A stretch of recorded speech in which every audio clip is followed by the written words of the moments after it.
Bismillahirrahmanirrahim. Assalamualaikum warahmatullahi wabarakatuh, Ustadz. Bagaimana kehidupan di surga nanti kelak? Apakah sama seperti kehidupan di dunia? Kenikmatan apa yang paling nikmat yang diberikan oleh Allah ketika di surga? Apakah di surga tetap ada kematian? Mohon pencerahan dan dalilnya, Ustadz. Saya ambil sepintas. Sorga kita bahas di materi ini, tapi masih jauh.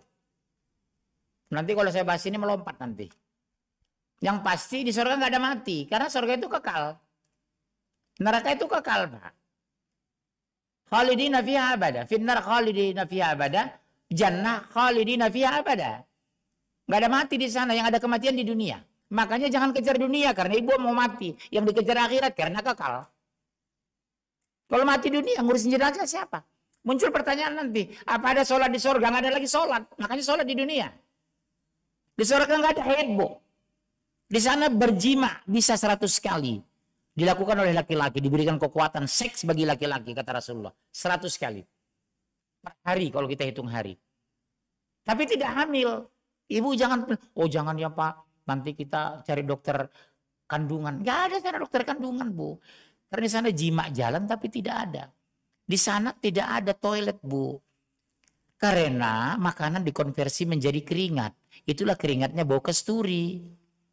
Di surga nggak ada, Pak, buang air besar, buang air kecil. Di sana tidak ada men dan tidak ada mencret. Iya, Pak.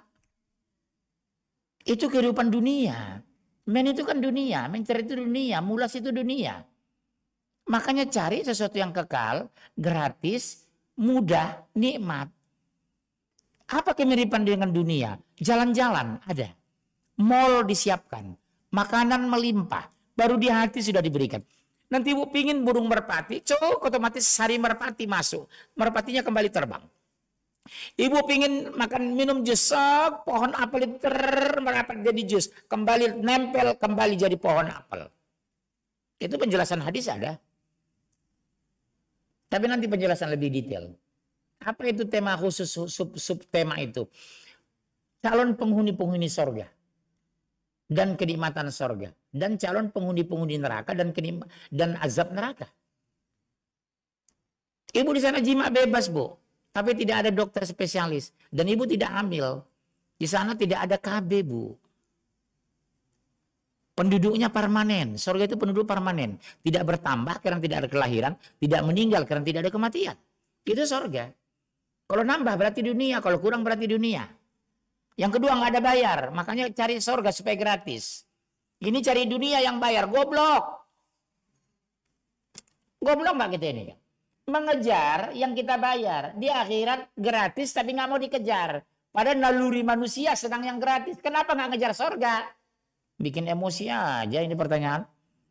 Masya Allah. Ya udah pertanyaan berikutnya. Ya ada lagi. Hanya cuma satu ya Pak. Dari tadi yang online. Kalau tidak ada Ustadz mungkin kita tutup dengan ibu-ibu ada Bu? Ada Bu, Ibu? Sebentar saya itu 1, 2, 3, 4.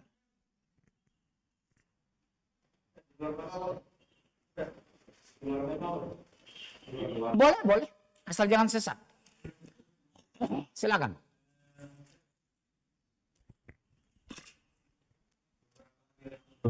Beberapa yang lalu saya dapat postingan itu diantaranya itu bilang bahwa Allah itu bisa merubah catatan di Lauhul Mahfuz gitu. Apa benar bisa seperti itu? Nanti saya jawab. Ada kitab tentang itu.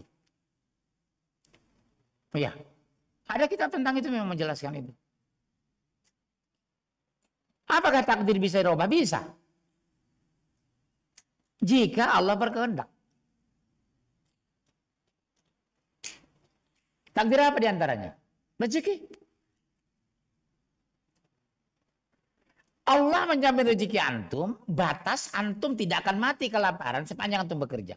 Tapi ketika antum bekerja lebih sungguh-sungguh, lebih keras, rezeki antum berubah. Antum pikir cuma apaan sampai mati. Tapi antum ikhtiar maksimal berubah jadi innova. Di mana masuknya? Di ikhtiar dan doa.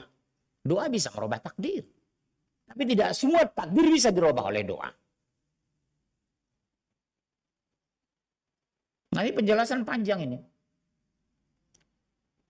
Makanya banyaklah berdoa. Ud'uni astajib lakum. Waktu Rasulullah menjelaskan tentang bab betapa beratnya tanggung jawab seorang ayah dan orang tua, itu sahabat menangis. Bagaimana kami Rasulullah? Bagaimana kami Rasulullah? Jawab Rasulullah sederhana. Banyaklah kamu berdoa kepada Allah. Tapi doa yang apa? Doa orang yang soleh, Pak. Persyaratan harus terpenuhi. Kenapa doa-doa itu ditolak? Tidak dikabulkan Allah, bukan ditolak ya. Satu, makanan bercampur dengan yang haram. Kedua, melakukan dosa besar tapi tidak bertobat. Yang ketiga, ibadah meningkat tapi tidak ikhlas. Hati-hati ibu, dosa masa lalu.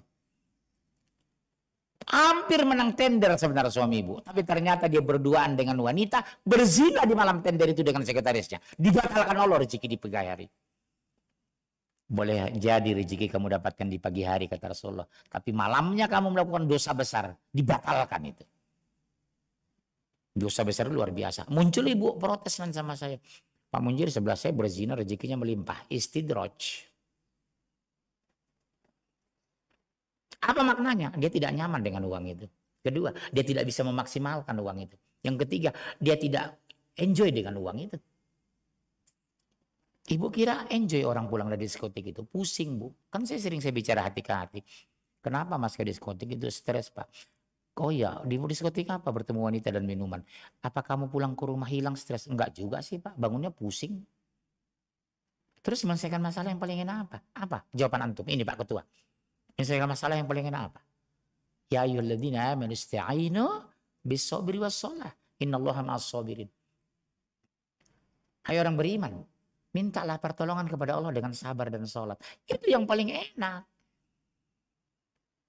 Makanya kalau ada masalah antum, sholat sunnah 2 rakaat. Ribut dengan pimpinan, sholat 2 rakaat. Istri minta uang terus, sholat sunnah. Nggak mungkin sholat sunnah kita tentang istri. Paling begitu takbir, istri diam ngomelnya. Habis sholat ngomel lagi, sholat lagi. Lama-lama capek dia ngomel. Iya kan? Masya Allah. Sholat 2 rakaat. Ya Allah, lembutkan hati istri hamba. Sejak bergaul dengan orang-orang sosialita, ya Allah. Kembalikan hatinya kepada kebenaran, ya Allah. Saya tidak temukan lagi seperti aku temukan 25 tahun yang lalu di Cianjur. Iya gitu Pak. Insya Allah. Baik, ada pertanyaan lain? Ada Ustaz. Ya. Dari online juga. Mohon penjelasannya terkait makna bersegeralah kembali kepada Al-Quran. Bersegera kepada Al-Quran, tobat. Tubu ilallahi taubatan nasuha. Tinggalkan yang haram, jijik melihat yang haram, benci kepada yang haram, menjauhi yang haram. Itu maknanya. Bersegeralah. Ya ibadi, kata Allah dalam Al-Quran. Hai hamba-hambaku. Karena apa? Kematian pasti tapi dirahasiakan. Makanya ayyuhalladzina amanu taqullaha haqqa tuqatih wa la tamutunna illa wa antum muslimun. Jangan mati kecuali dalam keadaan beriman. Sementara mati kepastian. Karena kepastian mati dirahasiakan berarti setiap saat harus beriman.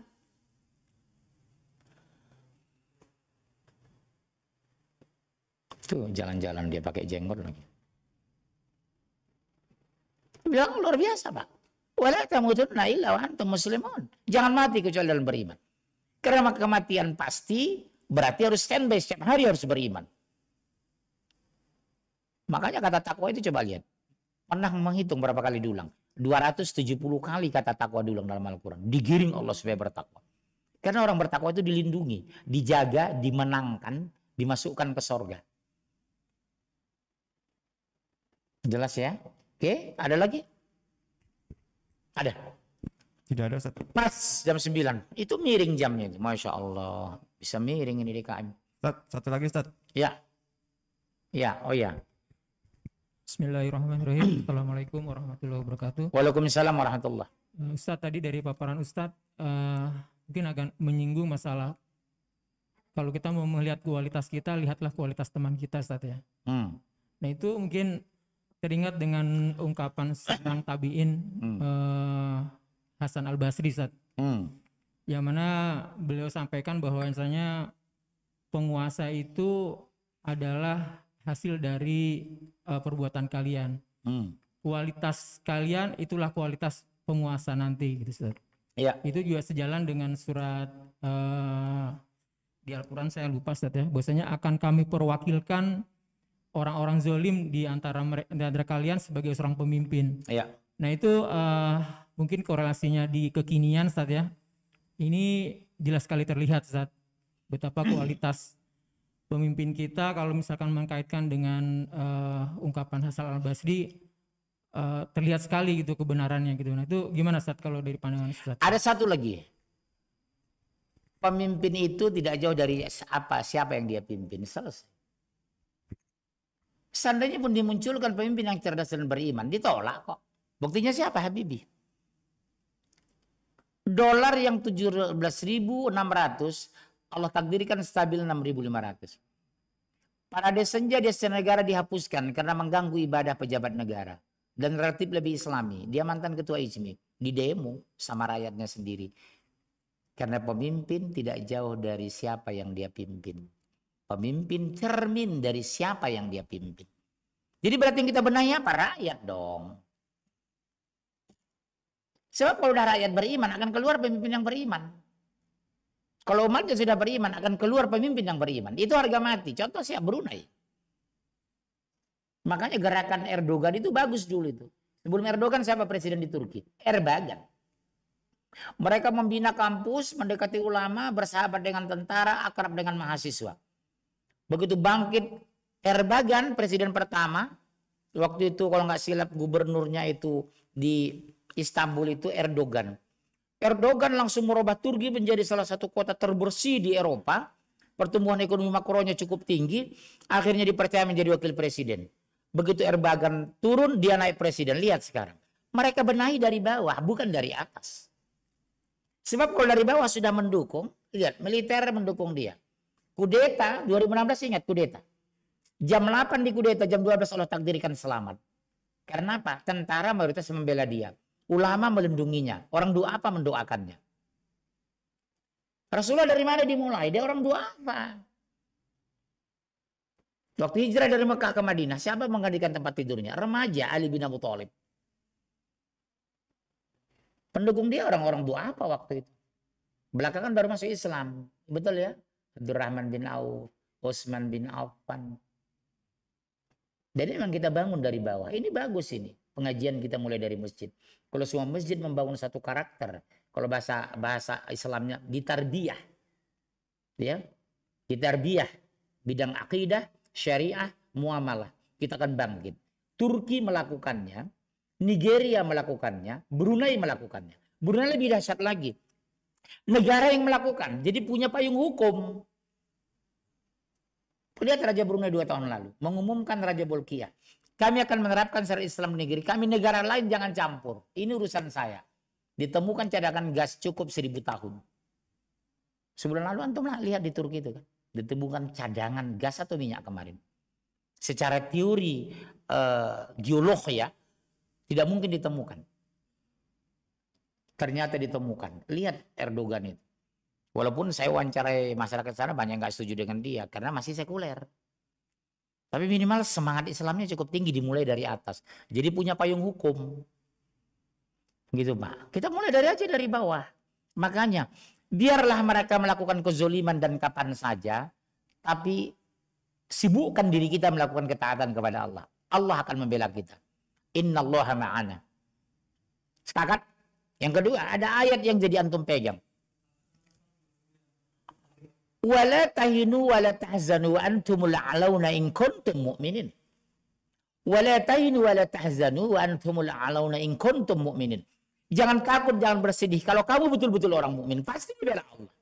Soalannya, kenapa pertolongan tidak diturunkan? Karena kita tidak semua membela agama Allah. Sepakat?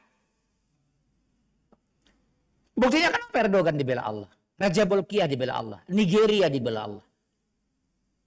Nigeria sempat mau hancur kemarin itu. 2 periode presidennya non-muslim Yohanes.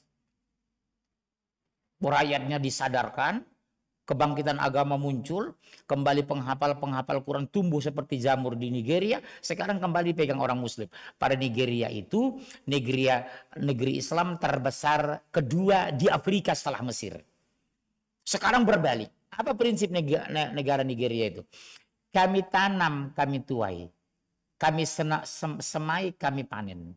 Artinya apa? Mereka menanam kapas, dibikin pakaian. Mereka nggak import. Mereka nanam padi, gandum, mereka makan. Mereka tidak import. Ketergantungan pangan mereka tidak ada. Makanya untuk membangun negeri seperti kita ini ada diversifikasi energi dan diversifikasi pangan. Jangan cenderung hanya nasi aja kita makan. Makan tempe, makan gandum, makan apa gitu. Saya sering mengatakan, Bu, membangun ekonomi Indonesia mudah karena sumber dayanya melimpah. Cuma sayangnya kita tidak punya program jangka panjang diversifikasi pangan dan diversifikasi energi. Di Turki luar biasanya mereka, Pak, diversifikasi bidang industri dan energi. Bapak kan pernah ke Turki ya? Udah kan? Belum? Antum udah ya? Kasihan. Di Turki itu, Pak, mulai dari Istanbul sampai Ankara kita berjalan ribuan kilometer. Masya Allah. Pembangkit listrik tenaga angin itu, Masya Allah, di atas gunung sepanjang jalan kita lihat itu. PLTU, Pak, PLTG itu high cost. Tapi apa? Pasang udah bergerak turbin. Sepanjang jalan, Pak. Kita luar biasa angin Bahorok di Medan, puting beliung di Jogja, puting beliung di Tegal, puting beliung di Makassar, puting beliung di Mamuju, Majene. Di kampung antum itu luar biasa angin di sana. Kenapa nggak belajar sama Turki? Yang kedua, sumber energi dia apa? Dari kotoran manusia. Kesulitan kita membangun septic tank. Di negara maju itu nggak ada septic tank di rumah. Sistem sentral semua. Di satu kota bangun sekian kotoran di sana, pembangkit listrik, tenaga kotoran. Apalagi kita kan, kotoran kita panas dia. Karena banyak makan daging, makan itu, makan karedok. Jadi pembangkit listriknya cepat berputar. Karena kotorannya panas. Saya udah ngomong itu di Pertamina. Kenapa kita tidak bangun pembangkit listrik alternatif dari angin, dari gas, dari kotoran manusia, dari sampah. Berapa juta meter kubik per tahun Indonesia mengeluarkan sampah. Yang sampai hari ini negara yang pusing dengan sampah. Harusnya ini menjadi energi. Antum tahu Belgia itu, negaranya digerakkan hanya dari koperasi, Pak. Sumber daya alam mereka tidak ada, manusianya sedikit. Digerakkan dari mana? Koperasi. Energi di Turki dari angin. Antum beol mencret 3 kali sehari, luar biasa. Makin bergerak turbin itu gara-gara mencret antum. Kan sumber energi itu. Masya Allah. Makanya kalau saya jadi presiden, Allahu Akbar. Antum ini staf ahli aneh terus. Siap jadi staf ahli? Masya Allah. Masalah jabatan siap aja. Oke, baik. Saya kira cukup sekian ya. Ya nggak apa-apa lah. Oke, ada pertanyaan antum lagi? Tidak ada. Kalau sudah tidak ada, sebelum kita tutup, kami mengundang kepada Bapak Ibu sekalian untuk hadir kajian Ba'da Maghrib. Insyaallah akan diisi oleh Ustadz Oman Suratman tentang fikih ibadah. Marilah kita tutup dengan doa kafaratul majlis. Subhanakallahumma bihamdika asyhadu an la ilaha illa anta astaghfiruka wa atubu ilaik. Terima kasih, jazakumullah khair. Jazakallah khair buat Ustadz Punjer juga. Assalamualaikum warahmatullahi wabarakatuh. Buat kepada pemirsa kami yang YouTube maupun yang langsung ya. Ini kajian kita jangan ditanya lagi tema. Ini 2 tahun ya. Sampai sorga dan neraka. Makanya kita berdoa mudah-mudahan sebelum kajian ini selesai. Kalau bisa jangan meninggal dulu Bapak. Kita doakan ya. Insya Allah. Karena ending jadi sorga dan neraka. Insya Allah ya. Wallahu a'lam bishawab. Assalamualaikum warahmatullahi wabarakatuh.